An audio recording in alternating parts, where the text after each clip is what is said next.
It's the Deweyi Drive, and I'm very excited to be back with you on another episode of this beautiful show. Now, what we do here is use storytelling to shed a light on the work of change makers at the grassroots in our communities and from wherever they are. It's also unapologetically Ugandan, but we do borrow the best practices from Africa and beyond. If you have watched the shows before, you've seen we've brought stories from Cameroon, we've done stories from India. We have brought storytellers. Yesterday, we did have a storyteller from South Africa, world record holder, magician, but now he's going away from the term because and people attach the word magic to voodooism and all the bad things like witchcraft. So now, I do hope that you were inspired, and if you missed it, don't you worry. You can catch the show. Check out Walking on Glass because he did walk on glass. That is the episode. And today, I want to start this show by giving a special shout out to Magical President Sylvia Jagwe Owachi. Yay! Yeah, I am giving her a shout out, of course, to correct a mistake I made.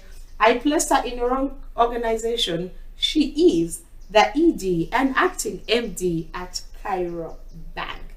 And this Magical President is one of those leaders that are lifting women. I am one of those people that can say, yes, hello, yes, she did. She's giving opportunities to young people and to women. She's lifting and serving in leadership at the Rotary Club of Kampala, Nadia, as the Magical President. And most importantly, I do not know how she's balancing all this. Being an ED and acting MD at Kuyiriba Bank, at a prestigious bank like that, it comes with a lot of work. And then she is a mom to her boys. And then she is a wife that has a husband to take care of. And then she has herself and the club to look after. I don't know how she's doing this. I do pray and hope that one of these days she can give us an interview on how it is possible to be a woman that makes it in the corporate world, that runs your home, that has a family, and most importantly is able to not let herself go, because like you can see from the pictures, she's in control. So I do hope that she can give us a one-on-one one of these days. And I'm sure that there would be a lot to learn from her as mothers, as women who want to go into work, because most times a woman will have one baby and she'll be like, no, I can't do this. I'm going to focus on my family. I can't. But here she is. You know what it means to be a president in a Rotary Club? Okay, so I do hope that we will not just pick inspiration from her profile, but that we'll also be able to have her for an interview right here. This is me inviting you, Madam President. Please say yes. And of course, like I said, greetings to the Rotary Club of Kampala, Nadia. Those guys have a place in my heart, very close to me. Past President Sylvia Nansha, you know that I love you to the moon and back. And of course, Dr. Chapter President Dr. Lako. Checho. So, if you're just joining us, welcome aboard. Now, today we bring to light another change maker who's doing a great job in, and she's handling a very sensitive topic.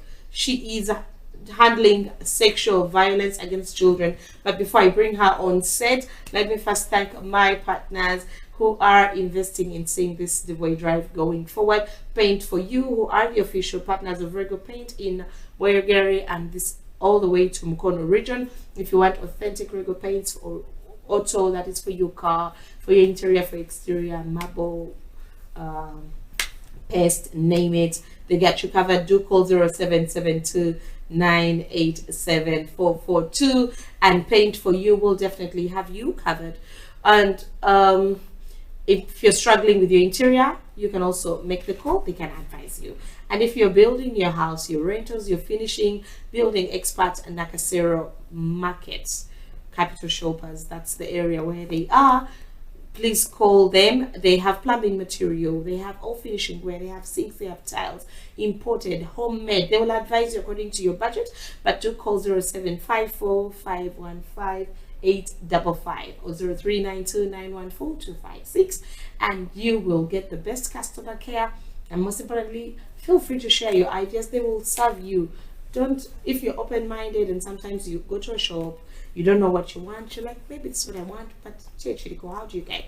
The building experts will, they will have you covered. And Mofapendo stays. They do Airbnb hosting. They run Airbnbs in different places of the country. But most importantly, they'll also help you set up an Airbnb if you would love to set up one. So they do Airbnb, co-hosting, and property management. So do call or WhatsApp that number 0772-987-442. And Mofapendo got you covered. And my cameraman, who is also in charge of Club Records, they do live streams. As you can see, to have this show coming to you with a proper sound. You have a squeeze back on the screen, proper everything. This is courtesy of Club Records. So if you have a wedding, a conference, and you're looking someone to do your live streaming, your camera work, call 0777-289-993 or 0752-616-614, and Club Records definitely will have you covered. So let's dive into the topic of the day, and most importantly have our change maker. But before we do, I think let's start with this video so you can have an idea how much work these people are doing with their work together against sexual violence against children. See what they're doing and how they're putting a smile on the kids' faces. Thank you, Together Against Childhood Sexual Violence. I thank you for the gifts you have given us. May God bless you. Thank you, Together Against Childhood Sexual Violence. I thank you for the gifts you have given us. May God bless you.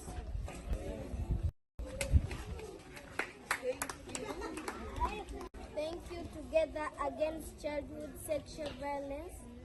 I thank you for the gifts you have given us. May God bless you. Wow, now you can see the smiles on the little ones' faces. And today with us in the studio, she is a change maker, but she's not just a change maker for the sake of it. We have lots of change makers because in their hearts of hearts, they want to make a change. And they keep talking about making the change, but she has not waited for funders. She has not waited for big monies. She just started with what she had, and she is already doing so much. She is the founder, Together Against Childhood Sexual Violence Uganda. And ladies and gentlemen, meet Gloria Nabunya. Hi, Gloria. Hello. How are you? I'm good. I'm happy to have you again on the show. I'm also happy to be here. Welcome back. It's really a pleasure. Yes, and the last time you were here, lots of people were inspired. So I was happy that when I called you, you were willing to return. It's good to know. Yes. I had fun. I loved the interview. I loved every session of it. Most importantly is what you are doing. You are changing lives, but you are dealing with a very, very sensitive topic. First of all, before we get into the long term, let the viewer who is watching you for the very first time know who is Gloria and what are you doing with your organization. So my name is Nabunya Gloria. I'm the founder and CEO of Together Against Childhood Sexual Violence Uganda. Like the video you have seen on the screen, that's what we do. We have campaigns that go on in schools. We have campaigns that go on in communities. We have campaigns that go on in home settings. And all these campaigns have one thing in common. They all have one goal of ending childhood sexual violence.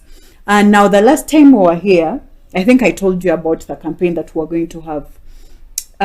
It is called You Have a Right to Say No. It moves to different schools. And its major aim is to provide sexuality education to children. But then, sometimes you post, you're like, I'm providing this to vulnerable children. What else do they need? What else is limiting them from accessing the school? And you'll find that it's books, it's pens, it's bags. Basics. Yeah, it's the basic things. It's sanitary towels.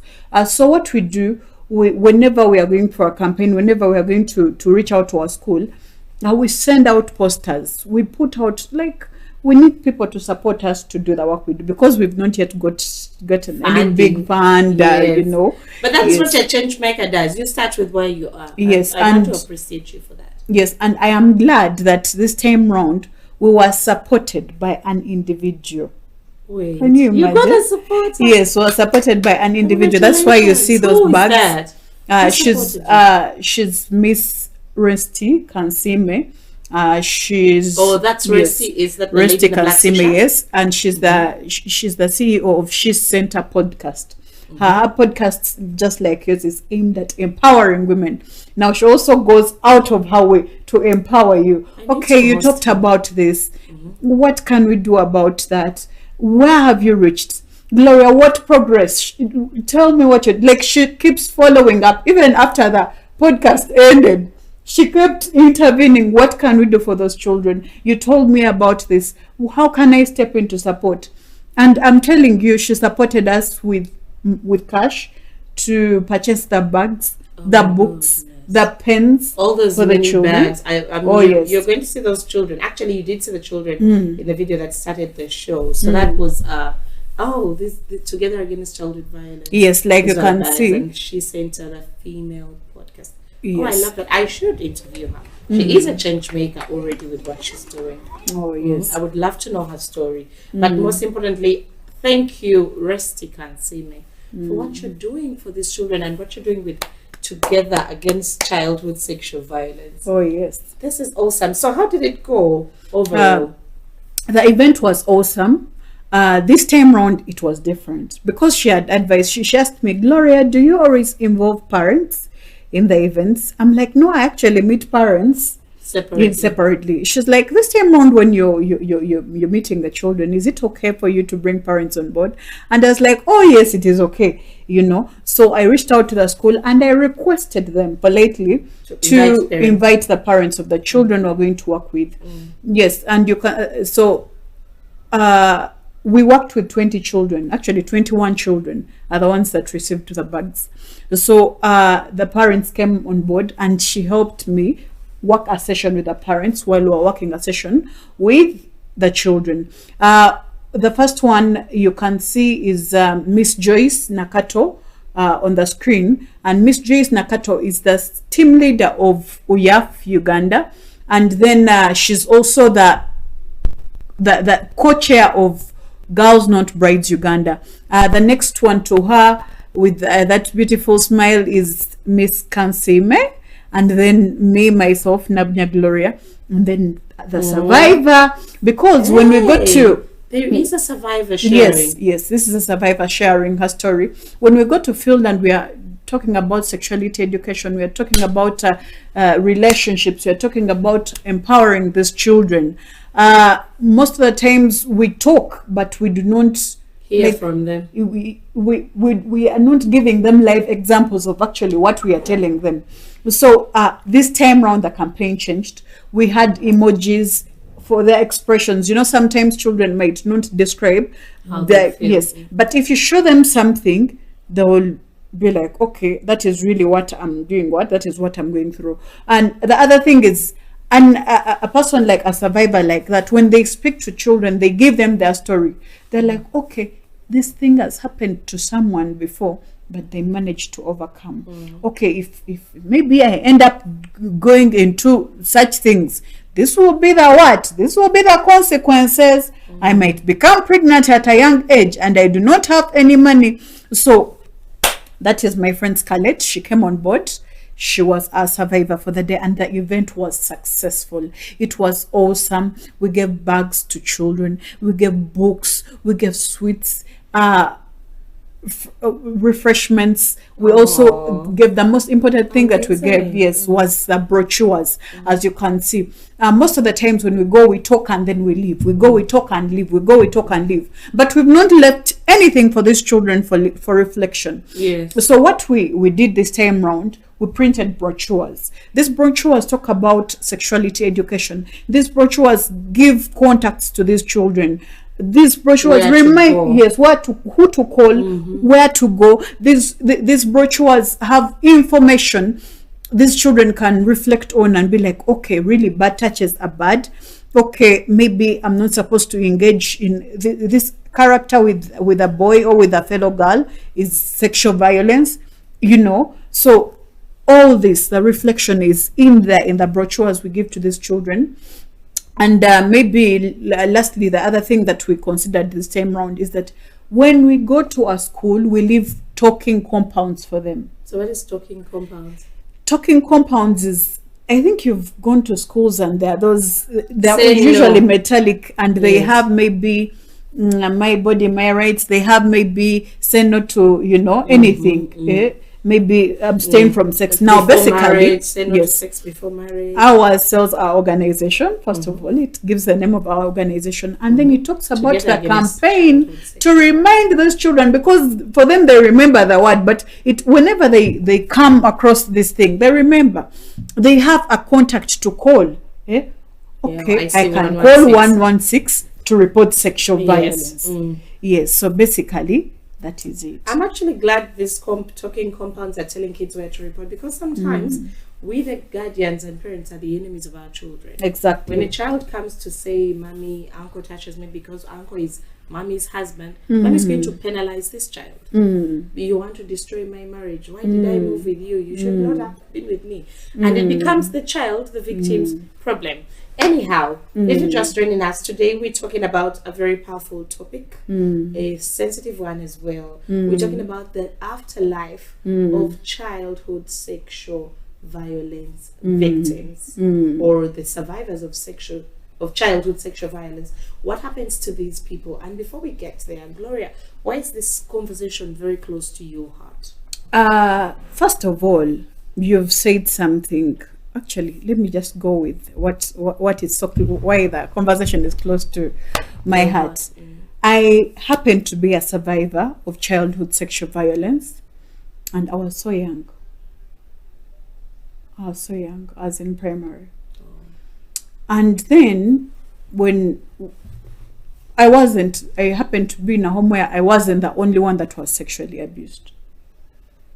And I happened to be among those people who were sexually abused, and then later you feel like, okay, this is fun, and then you try it, okay. And you find it okay. You do it, even you do it some other time, maybe with someone else, which would actually put me in a situation of blaming myself. But I'm glad I did not blame myself. And being exposed to the reality of sexual violence, I realized that whatever happened to me and the events that followed were all sexual violence. Because I was a child, I was not in the age of consent. So I realized that, okay, whatever that had happened to me, it was all sexual violence. Even that it caused me to want the grooming, what, it was all childhood sexual violence. And this is what I want to put out there. Most of the times, children are abused, and they reach that level of thinking it was my fault. Because even when I was sexually abused, I went back all the time. They start thinking this is part of them, this is part of life, this is how it's supposed to be. And then some of the other survivors, we have different experiences. Some put on protection mechanisms whereby even when they were sexually abused, they cannot say they remember they were sexually abused. So it's a different, when you look at sexual abuse, it's deep. Childhood sexual abuse, it's deep, and it affects us even in our adulthood. So when you talk of a life, the afterlife, or the afterlife of a survivor of childhood sexual violence, it might be a happy one for some. Yes, I'm telling you, because even up to now, you might find that they are okay with being sexually abused. Like, that is the kind of life they want. That is the kind of sex they can relate with. Because that is what they were shown. Then you will find others, they are traumatized up to today. You cannot tell them to have sex with anyone. You cannot talk about marriage. You cannot even, yes. Then you find others, they are keeping themselves in that situation of blaming themselves. They cannot enjoy anything about sex. They cannot enjoy anything they want, but they cannot. Yeah, there's pain and fear. There is pain. So that when you speak of the afterlife, I would look. That it is something very big that we really miss out a lot. And this is a very sensitive topic, and you can see how emotional it is even getting for Gloria who talks about this almost all the time because it's in a way it's like ministry for her. Gloria, as a survivor yourself, what are some of those effects that we might not know that that you face after childhood sexual violence? Okay, personally, before I talk about my effects, I would like to bring the response that we survivors have. You know, when you are sexually abused, there is a response from you, the person that has been sexually abused. There is a response from the perpetrator. Yes. There is a response from the person or the parent you would wish to talk to. So, or anyone that is close to you. And these responses are determined by our culture. They are determined by our religion. They are determined by our tribes. They are determined by the social norms and values. I don't know if you're getting me. If a girl, I'll give an example. If someone is sexually abused in a home whereby there is where dignity is the whole thing, just like the Uganda tribe, where dignity, the name of the family, is everything. In that case, it will be so hard for this information to leave the house that a child was sexually abused, home, family name. because they are protecting them, especially when they are abused by someone inside the home. It will be so hard. So you see that kind of response. We protect the perpetrator. Then there is also this, the culture one. You are sexually abused, you're young, and then parents will just resolve to taking you for marriage, you know. You're so perpetrator, you should marry you. I like the way you're getting this. So there are different things that happen, and to some, when they're sexually abused and maybe they get pregnant, or they're just sexually abused, to some the parents will take that opportunity to exploit the child by asking for money ransom or anything. Don't take this any further. We can Thank you very much. We don't have to go legal. We can handle it as families, but give us something. Yes. So all these responses to even sometimes when you tell the parents, they'll give the no, like you had shared it actually. That is how it is. They will not care. They will take it lightly. Sometimes when you're telling the parent about what you're going through, they'll take it lightly. Okay, that is not so, because sometimes they are also they experience victims, they are victims. So if you're to understand the afterlife, it all revolves around that. So when I grow up, or maybe I've grown up, or I experienced maybe the family chose to keep silent, I might end up being traumatized my entire life. And you'll find that the same person that was sexually abused, will have no problem extending or actually looking at someone being sexually abused and I keep silent. It's because that is what I saw. And sometimes, now let's go into the effects of sexual abuse. The effects of sexual abuse, there is teenage pregnancy. I can become pregnant at a young age, which sometimes I choose to keep, and sometimes some girls choose not to do what? To keep. Go for abortion. And they go for abortion. In there, some live, but they get sicknesses. In there, some die. Yes. So death is also a what? A repercussion. Yes, death is also a repercussion, an effect of sexual abuse. When some people are sexually abused and they try speaking out to someone and they're not given attention, they die. They choose to kill themselves. Suicide. They commit suicide. Because sexual violence is something that is so hard to live with. Although I can tell you and I can assure you, very, very many people have experienced it. And then the other effect of sexual violence is when you see high sex libido, sometimes the effects. If a child was sexually abused when they're young, some of them, they might, want to keep having sex. And then the other effects are STDs. In that event that we had, Miss Nakatojo said something important. When we go to the schools, we empower children to speak up. Speak up. Speak up. Speak up. If you're sexually abused, speak up. If you're touched somewhere you don't want, speak up. But the question will be, why speak up? you know. As you can see, I was trying to demonstrate that a child may, you know, when you're, like I told you, responses are from different people. When you're sexually abused, someone might, it might be grooming. Someone will show you that they love you and give you gifts and all that to make you feel comfortable so that you don't share that I'm sexually abused. And then someone might actually tell you that if you dare speak up, I will kill you. I will do that. I'll do this and that to you. But when we tell these children to speak up and we do not give them reason to speak up, they will not.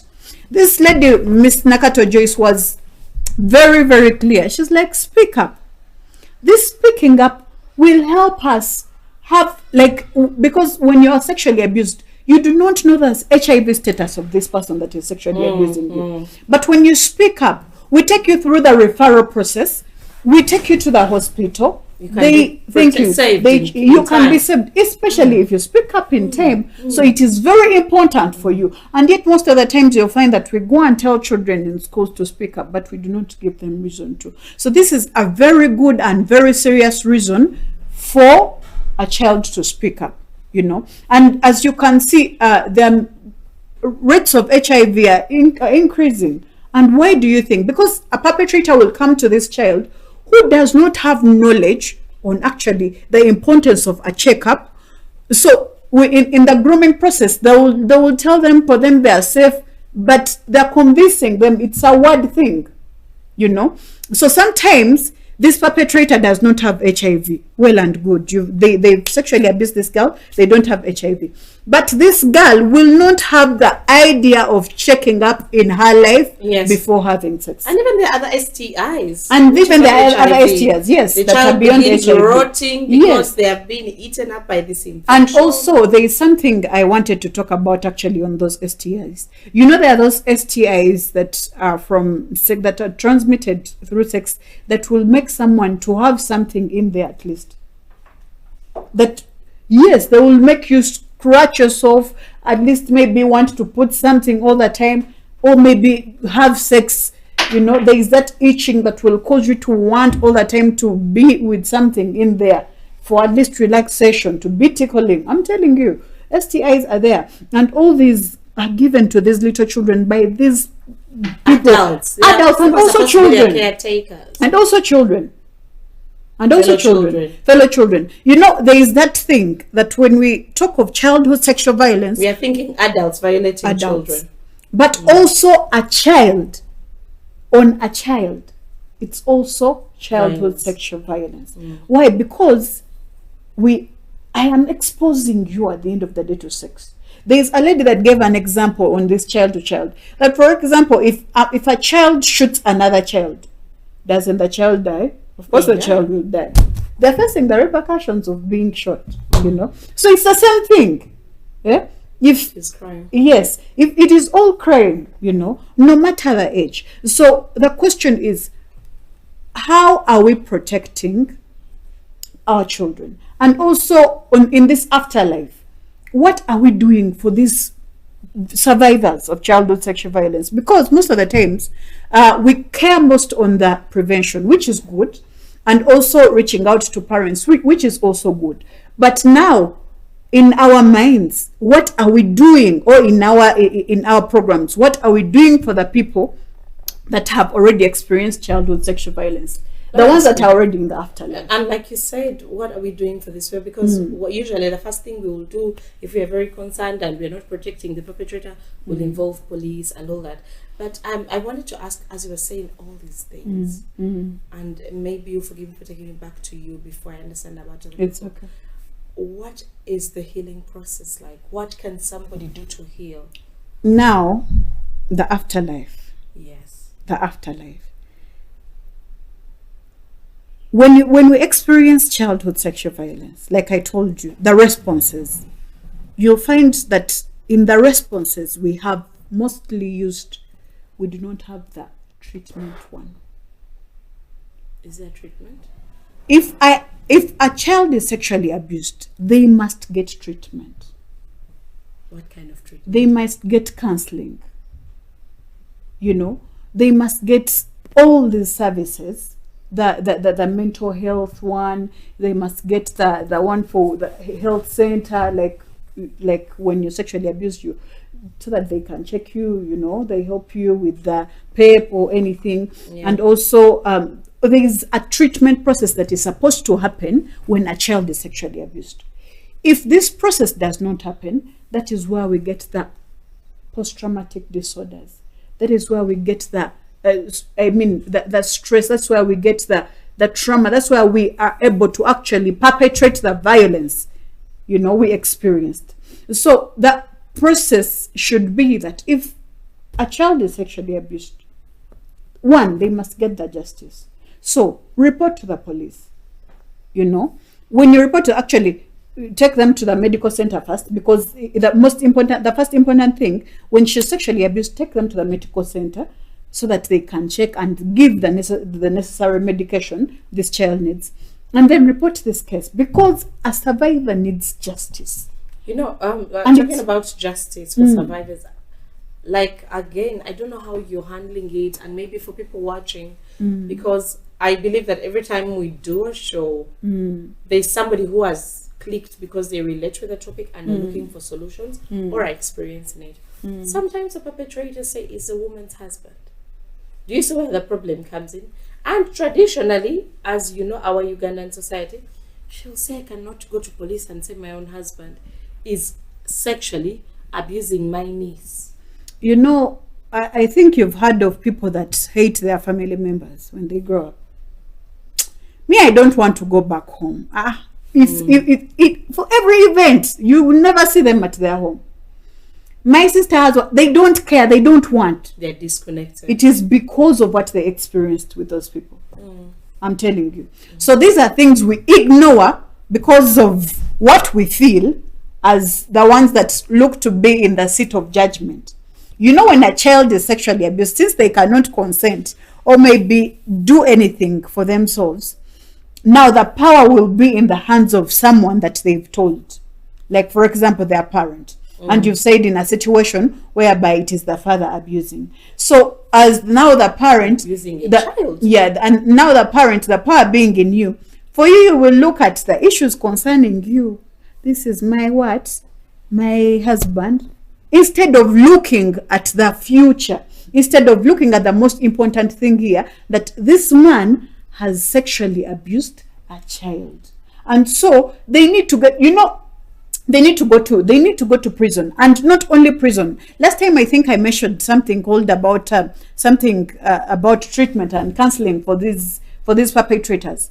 Some people are doing the violence to these children, are sexually abusing these children as a result of them being abused. And yes, you know, and that is the importance of the treatment. I've been telling you, that counseling, which we do not get rarely here in Uganda.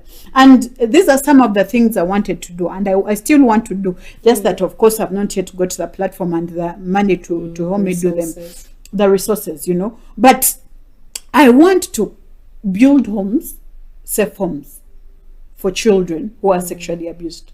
And in these safe homes, I want to provide services, counseling services, not only for survivors, but also for perpetrators.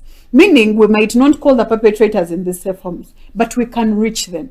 We can reach the society where they are. We can reach the prisons where they are, and we give them this. Because you might imprison someone for all these years, and they still come back as the perpetrator they are. And they still come back as the sexual abuser they are, you know. But it is very important for us that if a child is sexually abused, we do not just report to the police and we keep our child at home and we think we are protecting them. No. We take on the effort of taking our child to a counselor. Talk to this child. Why? Because when some children are sexually abused, like I told you, they will want it. They will now want to continue doing it. They will do it to their fellow children. If they find maybe a woman that wants, they will do it. You find them doing it all the time. And you might say, like, why you might abuse them. Look at this prostitute. You might do whatever, you might say whatever thing that comes to your mind, because for you, you're seeing the end result. But there's more. You're seeing the end result. You're not seeing that this child was actually sexually abused, and they need to be talked to, and they need counseling, and they need such and such services for their health. That's why we go to the schools. We go to the schools. You are empowering the teachers, and I'm glad that this time in your last campaign you empowered parents. Let's talk about the parents role and of parents, teachers. because most of it, when you look at this conversation, is going back home. So the children are being abused under the care of their parents. The parents are not aware, those that do not know. So what role can parents play to, you know, create a safe environment? Like you spoke of safe spaces, to make it safe for children to discuss these sexual violence experiences with the parents. Okay, so in ending violence against children or child maltreatment, the most important thing